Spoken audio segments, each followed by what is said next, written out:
Hello, this is Michele. We're about to start part 12 of my life story testimony. Um, as what is becoming usual, I woke up early this morning remembering things that I had forgotten uh, while I was telling my story yesterday. And I really don't want to spend a lot of time on them because it's really more just confession of more of my sins. And there were people involved that many are still alive, and I just don't want to name names that people will recognize because there were some music celebrities and political higher ups, at least in Colorado, involved. So, how are you? I hope you're doing well today. You know, one thing I love to say when I first get up in the morning and I stand up from the bed, I'll say, "This is a day that the Lord has made. I will rejoice and be glad in it." That's from the Bible, and I still have yet to learn the book and verse, but I will have to do that sometime soon and let you know. And of course, you can go to Bible Gateway, and if you just type in a few words in order, you can usually find, or you can use your search engine. Type in something like I will rejoice and be glad in it, and then write the term Bible verse, and then in your search engine it'll take you to and tell you what book and verse that was in. I wanted to start this today with a nice short article that was written in my new Spiritual Warfare Bible, the revised one from the MEV, the Modern English Version, the modern version of the KJV, King James. And this little article was written by Mike Thompson, and I guess he either had a book or an article he wrote called Third Heaven Authority, and this is from it. The spiritual realm is the parent to the natural realm. Everything first takes place in the spiritual realm, which eventually gives birth to things in the physical realm. When we take our authority in the spirit, we will ultimately see the effects in the natural. The flow of authority is revealed in Jesus' prayer in Matthew 6.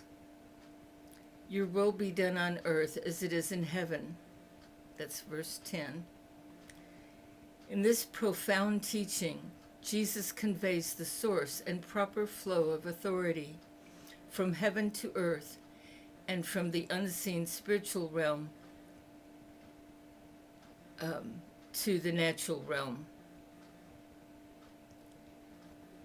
Whether you are praying for yourself, your family, your friends, your city, or your nation, your prayers can change environments and situations when you tap into the flow of authority where transformation is released. And of course, when he speaks there, he's speaking of what's called the third heaven in the Bible. The second heaven is the area that most of the demons and any fallen angels that may have been released or never, wherever they are, if they're around and not in the pit or whatever, then they're in the second heaven. And that's that. So,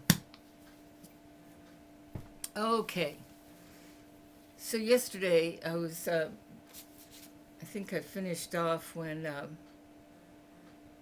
Max and I first moved back to Austin, and I had forgotten the first house we had moved into.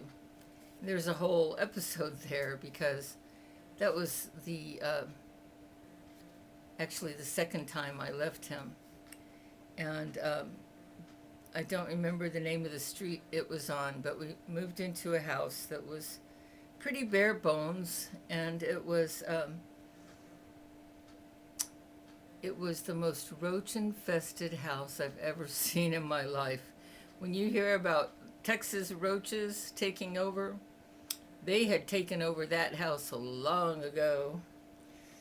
I remember one day just seeing them. You just don't even want to hear about it, how many I saw all over the floor and walls in the kitchen. And we did a lot of bug bombing and staying somewhere else so that we'd be away from the fumes. And it was back before I knew how to get rid of roaches naturally, which is just mixing some baking soda with sugar or powdered sugar. Kind of mix them together. I would say probably half and half or something. And you can just put it in little lids around your house in different places where you're not going to knock them over. And it's even safe for pets. They don't want to eat it or whatever, but the roaches and even mice like to eat that, and that sure gets rid of them. You don't even have to use those harmful pesticides. Anyway, we didn't know that back then. Well, anyhow, when we lived in that first house, that's when I had gotten my job back at the translation company. And Max continued to abuse me emotionally, and it got worse. He was really making me feel extremely shamed about my body. I wasn't as thin as he wanted me to be. He bought me a dress where my stomach kind of poked out. I wasn't as thin as I wanted to be, okay?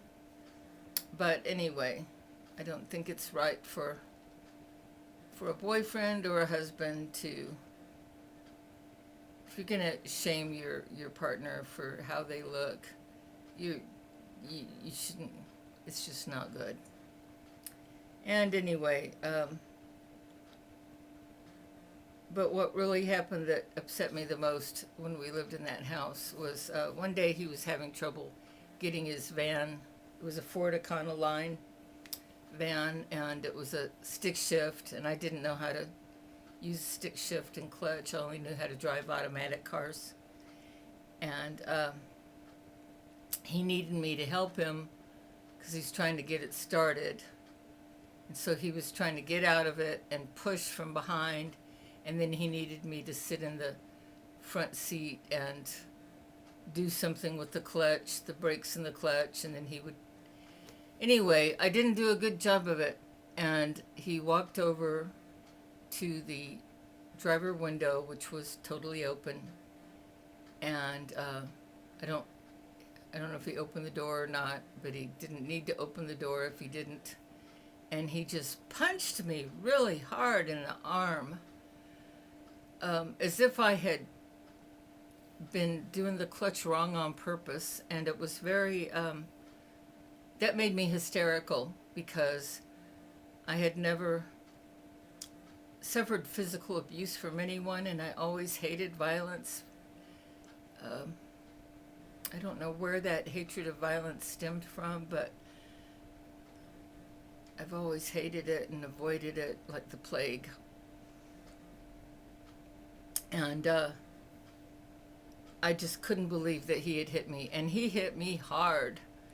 And I got hysterical, got out of the van, and I yelled at him, but he could clearly hear what I was saying. And I said, if you ever hit me again, I will leave you. And I really meant it.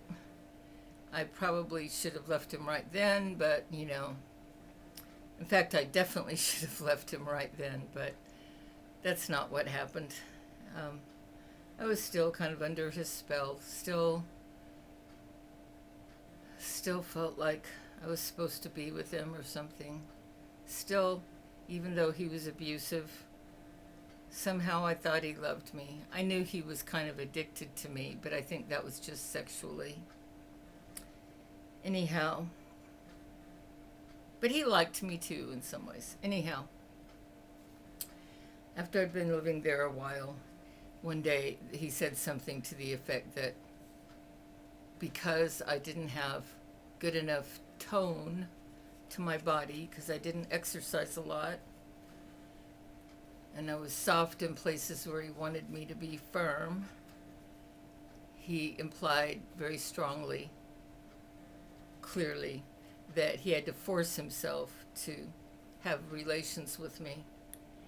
And that was it. I had to get out of there.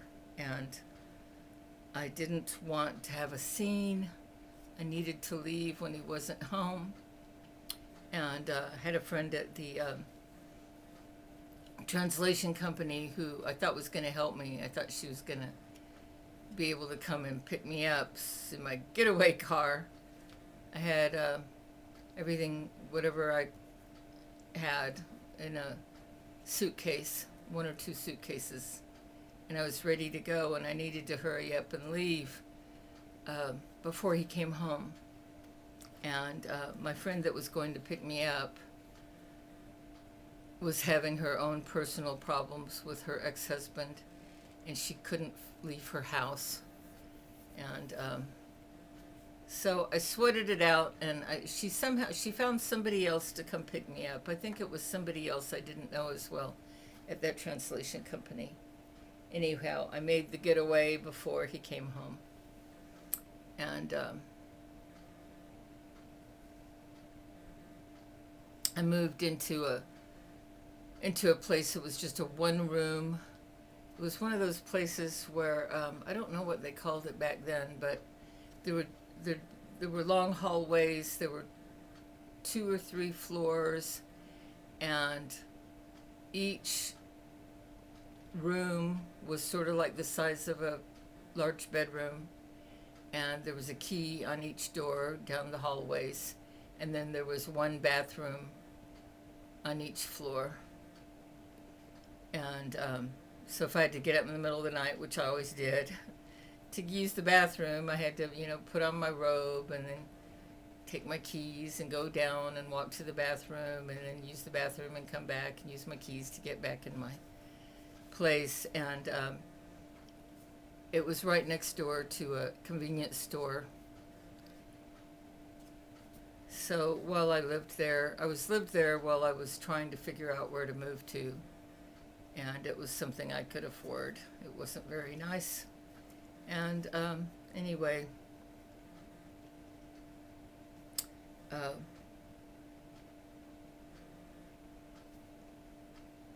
don't want to really go into that all too much, but now I'm remembering I needed to go back. I need to go back in time. So let's go back in time. I'll come back to the room at the convenience store. Back in time when I was in Denver, I left out a whole big episode of my life that I really don't want to get into too much, because I'm telling my life story and testimony to glorify God and Jesus Christ, my Lord and Savior, and I'm not here to try to make myself look special or anything. And so it really kind of bothers me to talk about things like when I was modeling, but I'll just tell you just a little bit. Is when I was living in my first apartment when I was 18, my friend from art class in high school heard something on the radio that Wilhelmina of Wilhelmina Talent Agency in New York. At the time, she was up there with Ford Agency as being a very top modeling agency. She was in town looking for what she called diamonds in the rough. And anyway, my friend told me about it. She says, I think you should go. And I put on a long skirt because I knew my legs were not my best asset. I'm very my whole body is heavier from the waist down than it is from the waist up. So it was like an empire dress that went down to my ankles, and I wore that, and I put on makeup such as I knew how, which I didn't know how to make it very well. I learned a little bit at what was it, a Montgomery Ward modeling class when I was younger, something like that. But put on the makeup the best I knew how, and I had an appointment and met Wilhelmina, and she was writing notes. She was in an office. I had waited in the waiting room. There was pictures of her on covers of magazines from all around the world. She was herself a top model. She was one of the first supermodels, I'd say. And her husband, Bruce Cooper, was a photographer. Anyhow, I waited in the waiting room, got called in, I'd made my appointment. And we talked some, and she asked me to pull up my skirt. And when she saw my skirt, her face dropped. And then she wrote down, and as she wrote it down, she said, if you do this, if you're going to model for us, you're going to have to lose at least 20 pounds. And then she wrote a few more notes on the piece of paper, and she was telling me that if I were to get this job, that I would start out for $60,000 a year. And back then, that sounded ridiculously high. I mean, I don't know how many. What is that? $5,000 a month? That was just way beyond what I could imagine. I was making something closer to a couple hundred a month or a few hundred a month. Anyhow, she said that I would start at $6,000 a month, and she said, now would you please go in the next room where my husband can take a picture of you for our files, and then once you lose the weight, get in touch with us.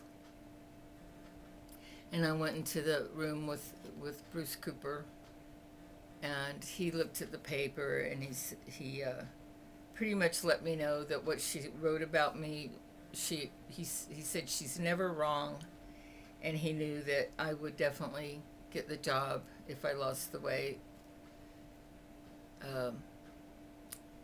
Took a picture of me, and that was the end of that. I got home, and I was thinking about, my head was reeling. $60,000 a year, that was so much money. And I had a belief back then, which I still kind of believe at least to a certain extent today, that I would never want to be like a millionaire. Back then you didn't have billionaires, you didn't hear about them anyway. But I didn't want to be a millionaire, because I always felt like if you're a millionaire, it means you're holding all the money to yourself when there's a lot of people that are hungry and starving. And if you have enough money to share it with people, that's what you ought to do. And so I was trying to think, okay, what if I did, what else she told me was that if I did this, I would have to either move to Chicago or New York. And for whatever reason, in my own mind, I picked New York. I don't know if I was really going to have that choice or not. But anyway, I didn't know anyone in Chicago or New York, and that terrified me. And so I thought, okay, how am I going to spend this money if I'm making this much money? I thought, well, first of all, I need to fly my friends in so that I can have my friends. Plus, they can help keep me from starting to think that I'm something, I'm so special because I'm a model or something. They'll keep me, what's that word? They'll keep me honest, kind of thing. And so I was trying to figure in how much would it cost to fly two friends in every weekend, and then fly them back to Denver. And then I still had a whole lot of money left, and then I started figuring out how much money it would cost to adopt a bunch of babies in Korea you know, how much it would cost a month to adopt 1,000 of them. And I don't know. I was figuring, I don't know where I was getting my numbers from. I was trying to figure out how to get rid of that money.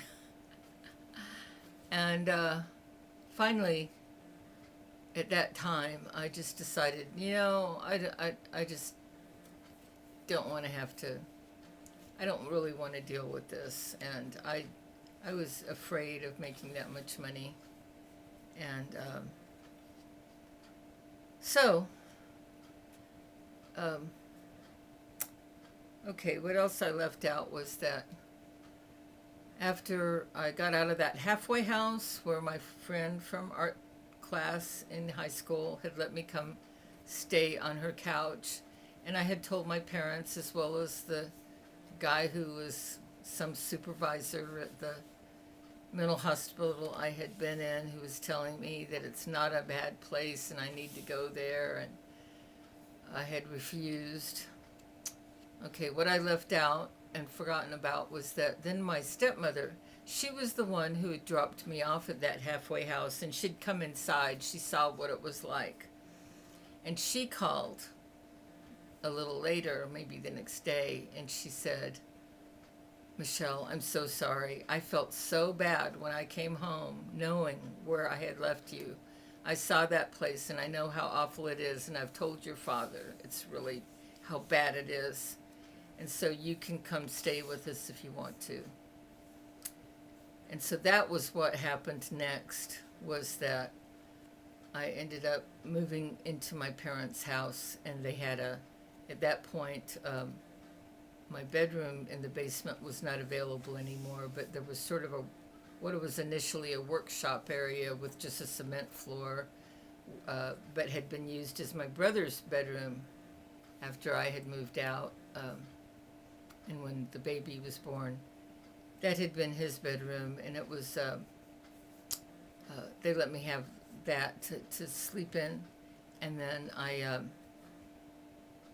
by then, because at that point I'd already been a model and knew how to put on the makeup, and it didn't take me much time at all to lose the 5 or 10 pounds that I had gained before, and so I was, you know, looking a lot like a model and working for Kelly Girl, and then got a job at a law firm that was politically connected. And I don't really want to go into detail about that, except to say that while I was working there was just 2 attorneys there. They were on the opposite ends of, one of them was the Colorado State Representative for the Republican Party, and the other one was the Colorado State Representative for the Democrat Party. That was wild. I couldn't figure that one out. Anyway, the one from the Democratic Party, at first he wasn't there when I first worked there, and then he moved in. They had one extra office that I think a paralegal had used, and she had gone off back to schooling, and he took that other room as his office. It was a nice big office. And he was a really nice guy, the one that was the representative for the Democrat Party. They both were nice, but the one for the Republican Party was not personable, really. And anyhow, and I was sort of the secretary receptionist for both of them.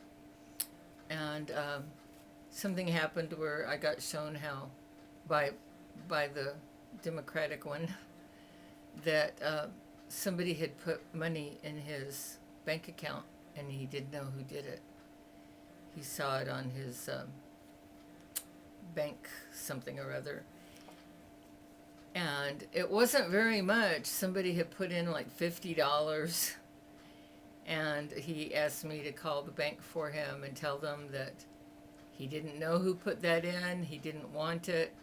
And then he said to me that, he said, whoever it was, if they were trying to bribe me, it wasn't enough. That was, and he had a little, it was sort of like a little brass not a plaque. It was just a paperweight. It was like a paperweight. It was brass or kind of golden colored, and it said on it, "Oh hell." And I coveted that little thing, that little paperweight. Um, anyhow, he seemed like such a nice. He was really nice to me. He was like a nice guy.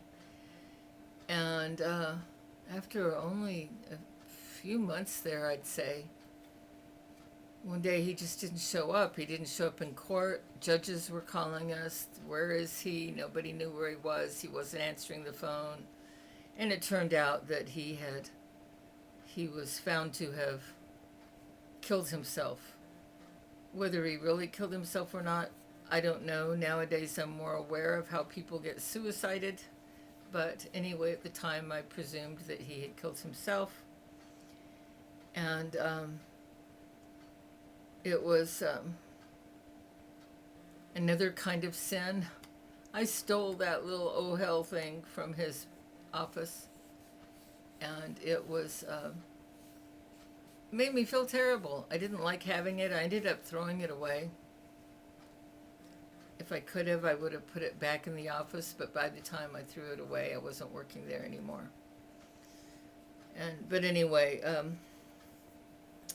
after he died, after he was found dead from a gunshot, all kinds of dirty laundry came out about his life, how he had a mistress and he was cheating on his wife, and I don't remember what else, but it was all kind of ugly. And at the time, I just didn't understand funerals. I wasn't a believer in funerals. I had never been to a funeral other than my grandfather's funeral when I was 3. And I didn't want to go to funerals. And I wasn't really around people that died. And I didn't go to his funeral. And I was surprised to find out that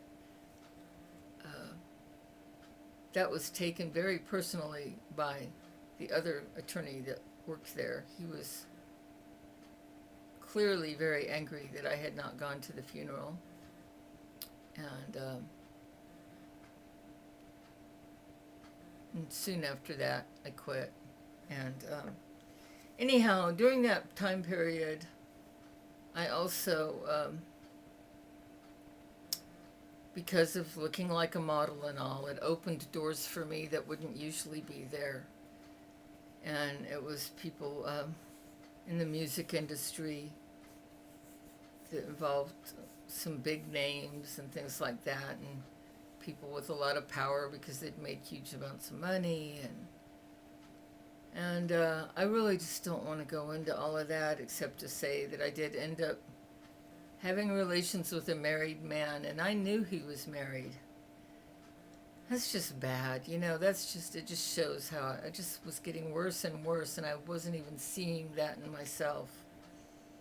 And I went and fell in love with I thought I was in love. I was highly infatuated with that married man, and that was extremely painful. And the only reason actually that I did get with him was out of to punish one of his employees who was my boyfriend. I thought he was my boyfriend at the time, and who had ignored me all day in a place where there was a bunch of famous people there, and I knew that he'd known them a long time, and it wasn't that big of a deal for him to be around those famous people, and it made me very angry that he just pretty much ignored me. And I was taking out my anger, and it was like revengeful for me. I was being revengeful when his boss, who was a married man, took me out, and offered to fly me to another place just to have dinner, and that was way beyond. I had to go to work the next day. We didn't do that, but it's just disgusting to remember. And I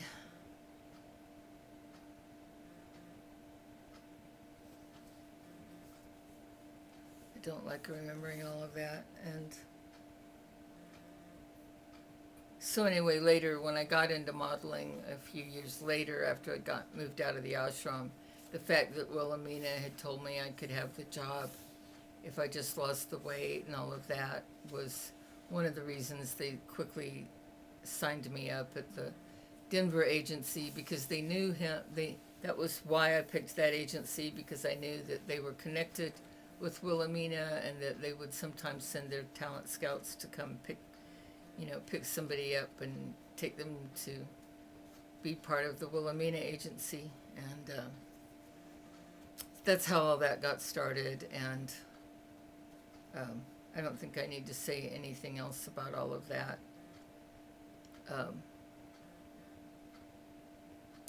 Except to say that once I quit that job with the politician attorneys, then I was back to Kelly Girl again, and I had been on a job where Kelly Girl had sent out apparently 30 or more of us to work for Mountain Bell. Mountain Bell had a job for us to do. It was just a 1 or 2 day job. I don't remember. 1 to 3 days. I don't remember exactly. And our job was to come to this call center place, and we were each in our own cubicle or whatever, so we didn't distract each other and didn't hear each other. And we were calling people to survey them about their feelings toward Mountain Bell. I don't remember what the questions were, but it was a lot of questions. And anyway, I called a lot of people and did a lot of interviewing. And what happened was, after all of that was over, the person who had hired us through Mountain Bell told Kelly Girl that they were happy with what we had done and that I had been the best one. So that made me get a lot of jobs. I had no trouble getting jobs in Kelly Girl the rest of the time I was in Denver. And so seems like there was something else supernatural that happened around that time that I'm forgetting to tell you. Well, we'll just have to wait till it comes back to my memory. So anyway, there I was, back in Austin, back in the future of what I was just talking about. And Max and I had moved back to Austin, and then I left him. Oh, and I moved into that room while I looked for a place to live. And it was only maybe a 5 or 7 block walk to work at the translation company. That's why I picked that particular place, because I did not have a car at that time. Most of the time I was an adult, I did not have a car. Anyhow, I ended up being able to rent a place right behind the translation company that was owned by the woman who was the mother of the man that started that translation company. And somebody had just moved out. It was I guess you'd call it a triplex. It was kind of like a duplex with another apartment up on top in the by going upstairs to the top.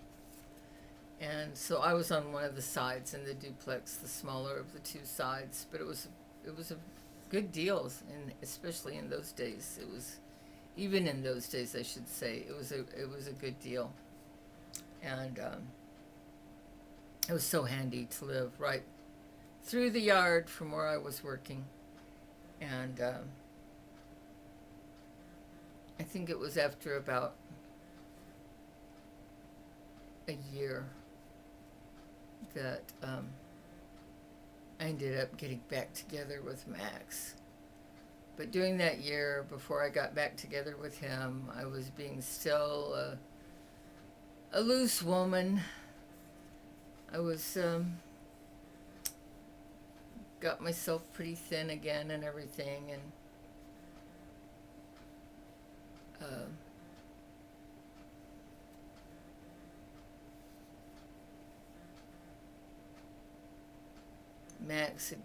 Max went to one of his hippie festivals he liked to go to. It was called, it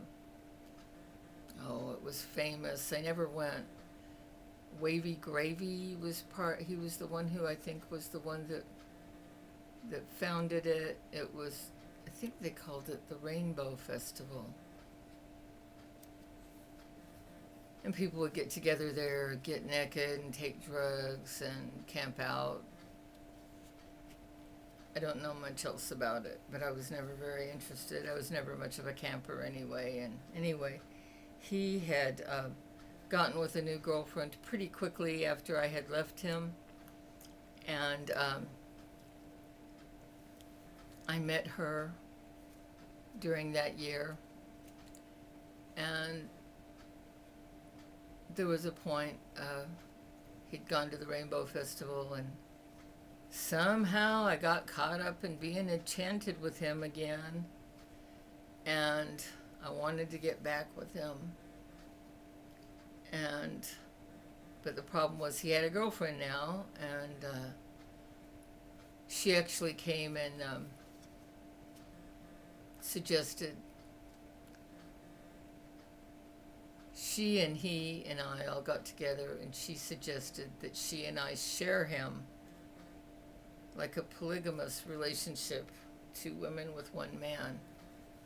Oh, which he thought was just great, but I had zero interest, and it just made me angry, and I basically,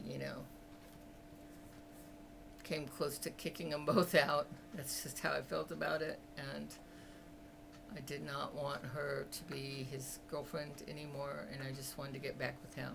I was very selfish, very, she had 2 children from a previous relationship, and her children didn't like him.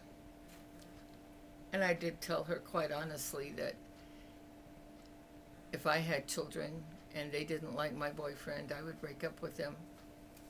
I think that's a really good idea, because if they don't like him, my guess is that he's not treating them right. But anyway, in the end, he came back from the Rainbow Festival, and I was sleeping with his cousin, who I had just met. And he got very jealous and basically came back to me at that point. It was kind of like she was out, I was in, and he and I moved in together. And that was during the time, that year was the time that I met my friend who's my current housemate. She's just 1 year younger than me, and pretty disabled, although the doctors never could figure out exactly a diagnosis, so she never was able to get disability insurance. But anyway, she was able, with the help of her mother, before her mother passed away, she was able to buy this house, and I'll get into all that later. Okay. But she and I, when we first met, we just hit it off right away. And she tells me today that all the people that knew me at that time, they were very upset that I had gotten back with Max. They did not like him. They did not like me getting back with him. And they were right. So, I know there was something else supernatural I was going to tell you about.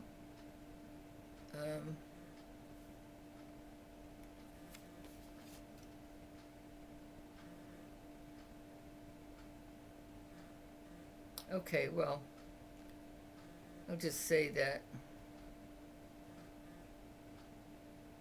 um, now we're going to skip back up to where I was before. And this is after I had broken up with him, gotten back with him, and then we'd gotten into that other house where I used to walk to work, working in a small.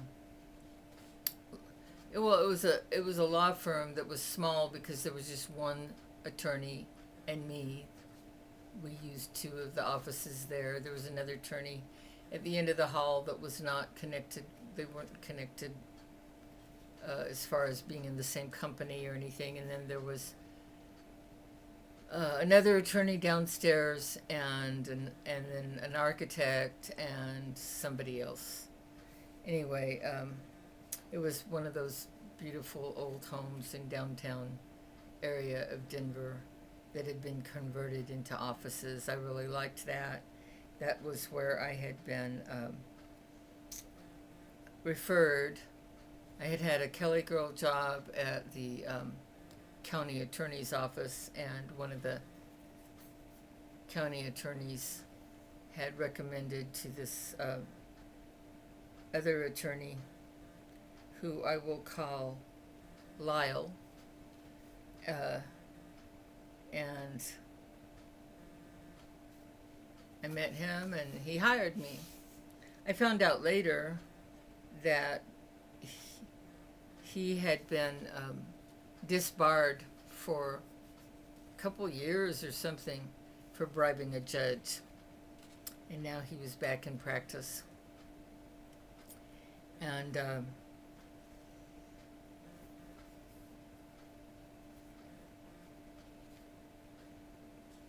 lot of things went really wonky in my personal life while I was working for him. I didn't work there all that long. I'd say it was probably just 6 months or so before my personal life got so crazy living with Max. And what happened was I got involved in I met some people who were very active in the nuclear freeze movement, and I totally agreed with that. And there was somebody that he's well known, but I'm not going to tell his name because he'd probably prefer I not. And but he's a well-known journalist, or at least he used to be well known. I imagine he's still well known by at least by whoever knew him back then. He wrote for the Village Voice, and I don't know, a lot of places. Probably Rolling Stone magazine had an article or few by him. I don't know. Anyway, he convinced me. He said,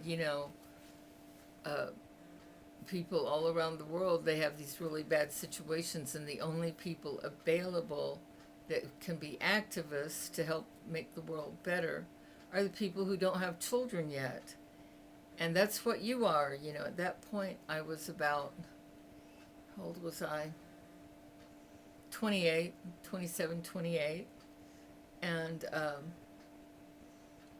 he said, this is the best time to be an activist because you don't have to take care of kids and you can really make a difference.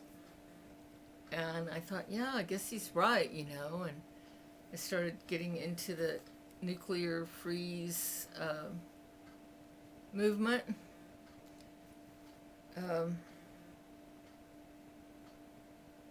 I don't want to say too much because I don't know who's still around, who's still alive, and all of that. But let's just say there were some, as it turned out, there were some people that had infiltrated the nuclear freeze movement. Surprise, surprise. Back then I didn't know things like that happened, and I always had a tendency to trust everybody. That's one of the reasons, one of my main qualities most of my life has been very gullible. And because of all that, what happened was things were getting bigger and bigger, and I met people that wanted to help, and they had a lot of connections in the music industry, and uh, we got a place that was, they were willing to donate their big racetrack for us to use as a nuclear freeze concert, and people were naming some big names of bands that were very famous at the time, that they were pretty sure they could get come to the concert. And this is when the people who had infiltrated started coming down on me, because I was kind of coordinating it. Don't ask me why. I was not an organizer. I didn't know how to do that kind of stuff really, but I was kind of pushed into it because everybody said, no, Michelle, you've got to do it because you're the only one that everybody trusts. And so that's why I did it. And I just relied heavily on everybody else's expertise on, what needed to be done. And meanwhile, the infiltrators that were pretending to be nuclear freeze activists with important roles were trying to stop me, and they were pressuring me and calling me constantly. And what finally happened, it took me a long time to figure this out. In fact, my brother helped me figure it out, was that they must have put a drug that gets to you through your skin on a letter, because I wouldn't answer I wouldn't talk to them anymore. They kept calling me and calling me and calling me, and I just quit answering the phone, or not. As soon as I knew it was them, I would just hang up. It was pressuring me too much. And then I might have been getting drugs fed to me in some way that I didn't know about it. But the reason I think it might have been happening is because for a couple weeks or so before it all blew up, I was just not hardly sleeping at all. I was just working, and I was real dedicated to that nuclear freeze concert. And I wasn't eating hardly. I'd get some food on a plate, and I'd have like one bite or two bites, and I was off doing something else. I couldn't concentrate on eating or sleeping. And so, looking back, I think that I was being drugged beforehand as well. And I think that's, looking back, I think that's what was happening there. And so anyway, I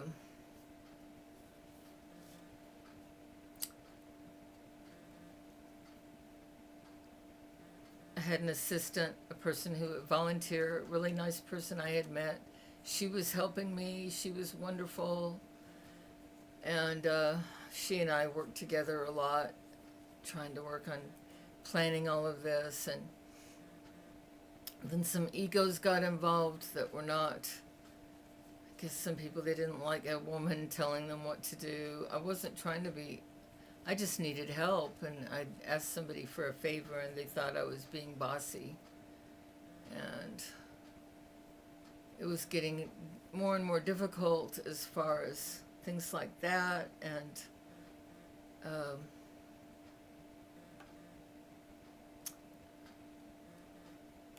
well, anyway, one day I came home, and they'd been calling me saying, you can't do this, you can't do this, because they heard about the great big concert that we were planning to have. And they had told me, these people had told me before, oh, go ahead, they didn't want to help me. And they didn't realize that it was going to go as far as it did, so they were trying very hard to stop me. And so they had left a letter for me with Max. And I got home one day, and he handed me the envelope. And I opened the envelope, and I read the letter where they were telling me the same thing that they kept telling me. You can't do this. We need to have can't remember what they called it, some kind of a meeting to decide what we're going to do next. And I was like, well, we're way past that.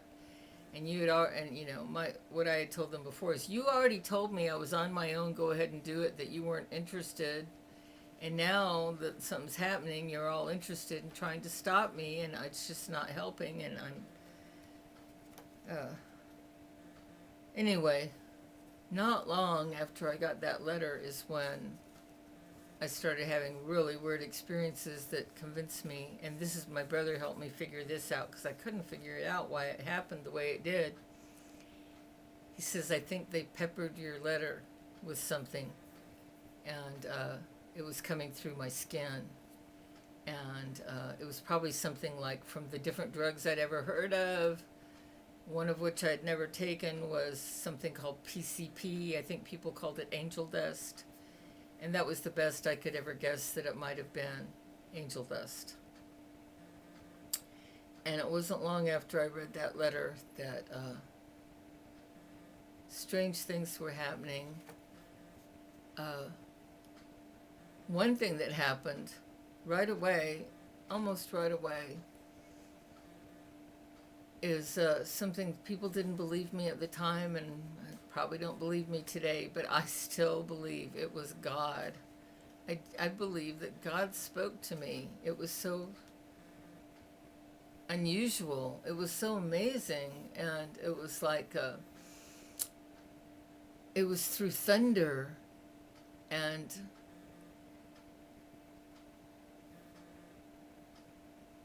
I just had a sense he was up there, and he spoke to me through the thunder, and I cannot remember what he said. And I don't know if I remembered what he said at the time or not, but I sure don't remember it now.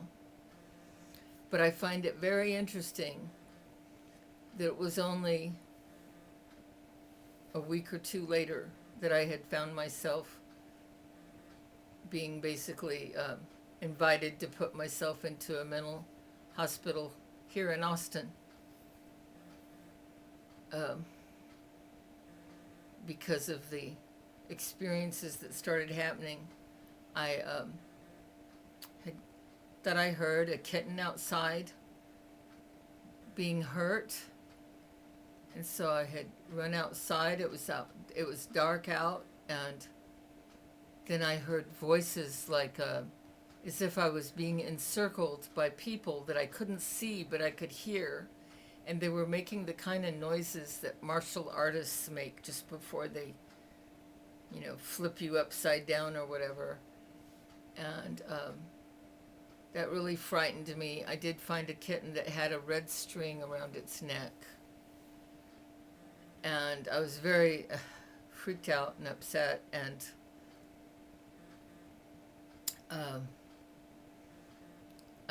I yelled out to the neighbors, because I had screamed when all that happened, when these people were going hut hut hut and all that, or I thought they were. I couldn't see them, but I could just hear them. I look back now and I think it probably was spirits. That's the best I can tell you. And the bedroom window opened at the neighbor's house, which wasn't that far away, probably 40 feet from where I was standing in the kind of yard between our houses. I was about 40 feet from his window. And he opened the window and he says, "What's going on out there?" And I asked him to call the police. I don't remember the reason I gave, but he did. He called the police. And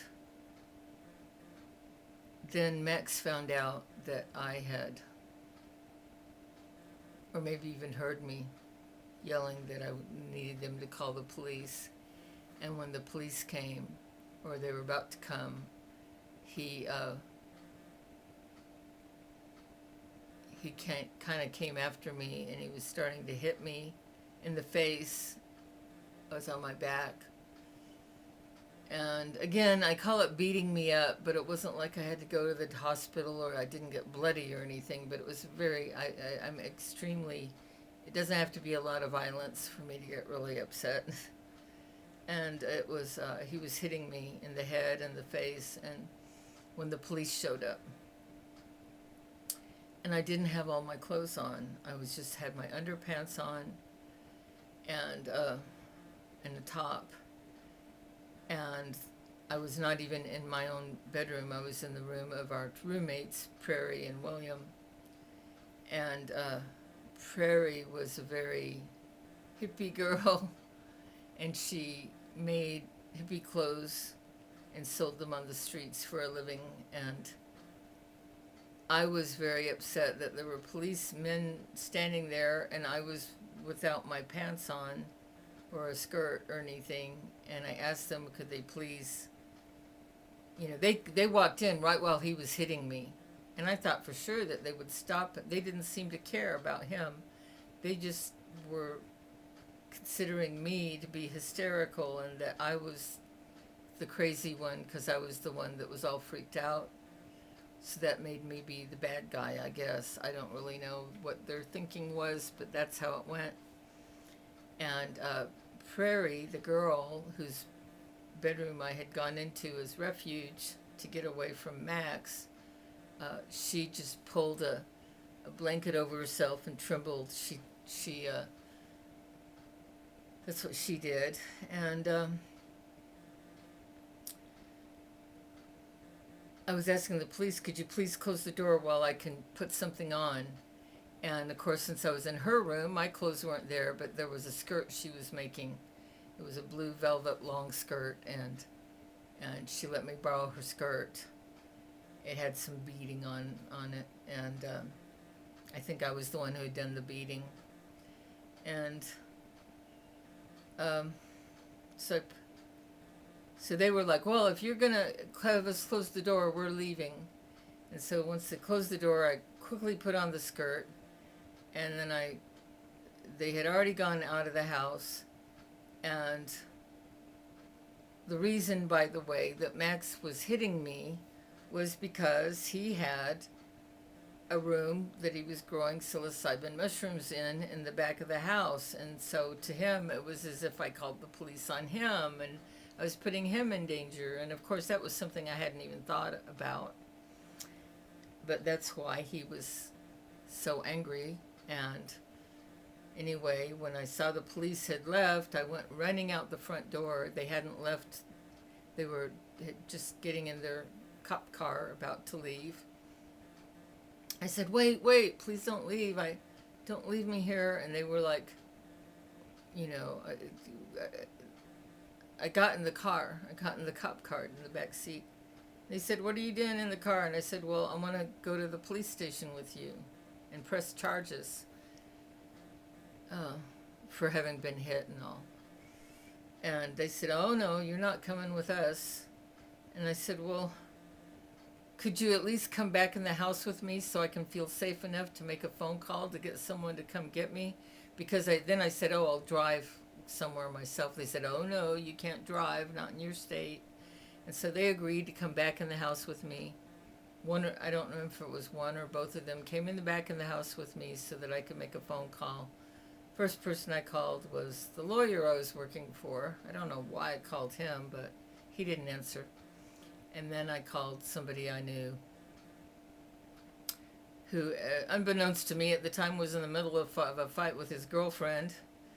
He was somebody who later became a little bit famous in the music world, but for me, he was an old friend who I didn't know that well, but I knew him well enough. I had his phone number, and I knew he stayed up late. So anyway, he came and got me.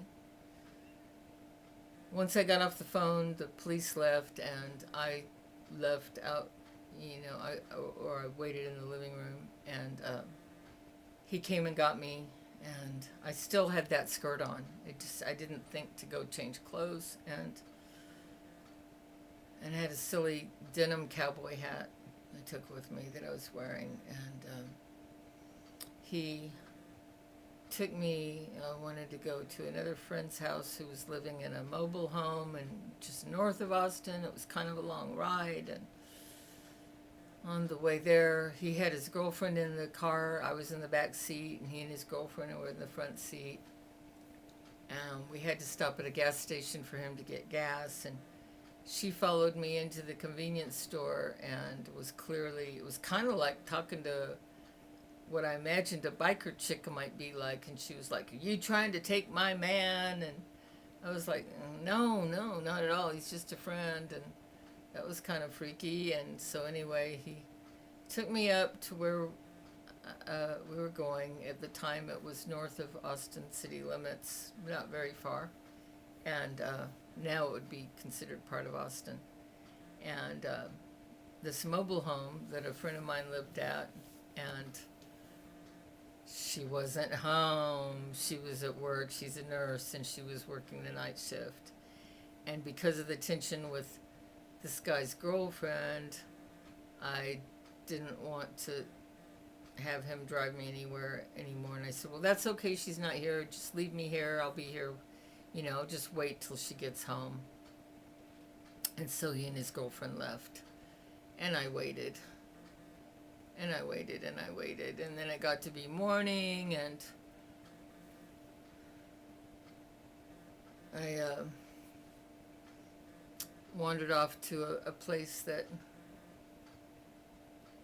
had trees and grass. It was a less developed area in Austin at the time, and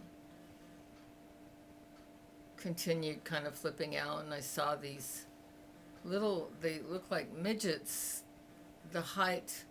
They were all wearing, they looked like they were in Ku Klux Klan outfits, only they weren't regular people. They weren't tall enough to be. They seemed like about 3 feet tall.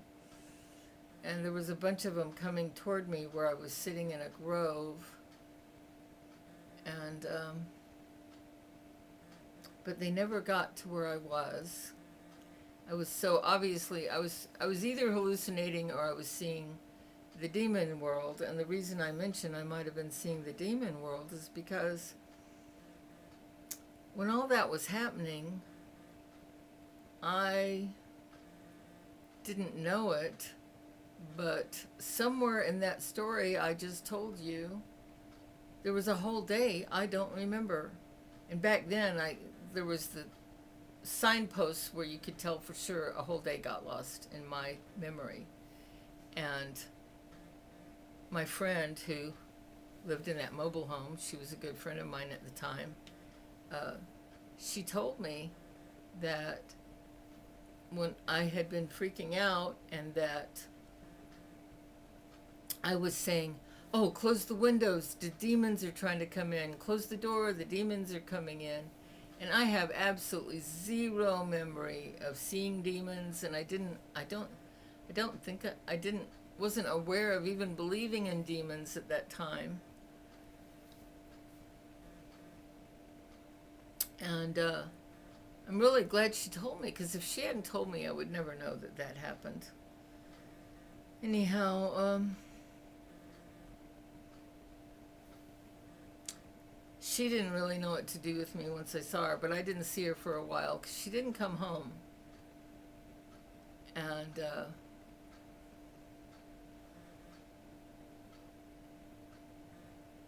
well, she finally came home.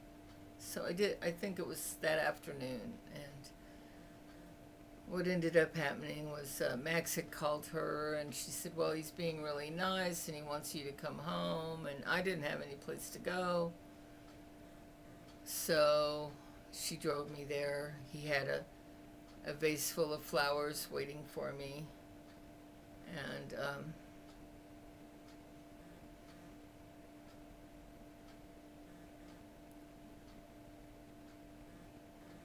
I can't really tell you things in order because that's just too long ago. I just can't do it right now. But basically what happened was I had turned to another friend who let me spend the night at his house one night. He had a girlfriend he was living with, and they had a couple other people spending the night. And I spent the night probably on the couch or something, and the next day he didn't know what to do with me. He wanted to help, but he didn't know what to do with me, and he used to work at the Austin State Hospital and the mental wards there. He and his the lady who had gone to her mobile home, they had both worked there, and they had been in the past living together for 10 years. I knew both of them really well. And anyway, he suggested that he could take me to it was evening, and the next evening after I'd stayed the night there, and I think his girlfriend and whoever, they probably just didn't want me there because I was a little too mentally unstable. I don't blame anybody for not wanting me to be there. Um, and who knows what else I said or did that I don't remember. Anyway, he said, well, you could go stay at the state hospital.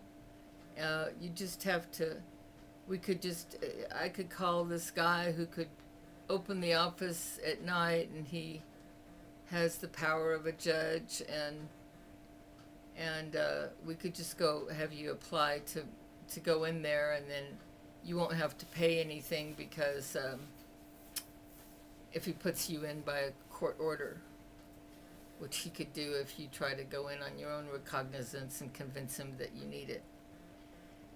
So that's what's ended up happening. I listed all the drugs on the little application, all the drugs I could remember I ever took, and it was a pretty scarily long list. LSD, mescaline, psilocybin, speed. I don't know, but the list seemed to be like a long list, and I surprised even me after I peyote. Anyway, he did the court order, and I was let in, and it was like a Friday night, and I was so tired, and I was so hungry. I hadn't slept or eaten for so long, and they gave me some kind of drug. I'm sure it helped me sleep, and that's about all I did for the next couple days was eat and sleep. I'd sleep and sleep and sleep, and then get up and I'd eat and eat and eat and go sleep again. And in between that, I would be in the room where people were watching TV and all, and